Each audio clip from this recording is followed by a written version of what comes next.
Кыргыз-тажик чегарасында абал кайрадан чыңалды. Бул саам чыңалуу Кыргыз-тажик чегарасы жайгашкан Ош облусунун Чоң Алай районуна караштуу Унжу булак тилкесинде орун алды. УКМКнын чегара кызматынын 4-июндун таңкы саат 7-ге берген маалыматында тажиктер мамлекеттик чегаранын тактал элек жеринде Кыргызстан тарапка 1000 метр жерге чейин кирип келип, 4-июнга караган түнкү саат 3-тө контейнер орнотуп кирген. Тажик тараптын аскерлери, автомашиналары, жеңил брондолгон техникалары топтоло баштаганы байкалган. Саат 6-ларга контейнерлерди калтырып 600 метрдей өздөрү тарапка жылышкан. Мындан улам Кыргызстандын чегарачылары күчөтүлгөн режимдеги нөөмөткө өтүп, Тажикстандын расмий адамдарына байланышу мүмкүн болбой жатканы белгиленген.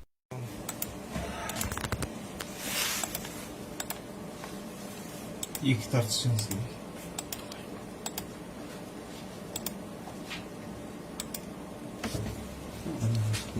Кыргыз-тажик чегарасында чыңалуу орун алганына байланыштуу УКМКнын төрагасы Камчыбек Ташиев, министрлер кабинетинин чегара маселеси боюнча өкүлү Назирбек Бөрүбаев, жер ресурстар боюнча мамлекеттик агенттиктин директору Абдулат Мырзаев Чоң Алайга атайын тик учак менен барышты. Бул учурда өкмөт Тажикстандын аскерлери делимитация демаркация иштери аяктаганга чейин Кыргыз-тажик мамлекеттик чегарасынын тактал элек тилкелеринде кандайдыр бир иштерди жүргүзүүгө тыюу салган макулдашууларга карабастан келишимди бузду деген билдирүү таратты.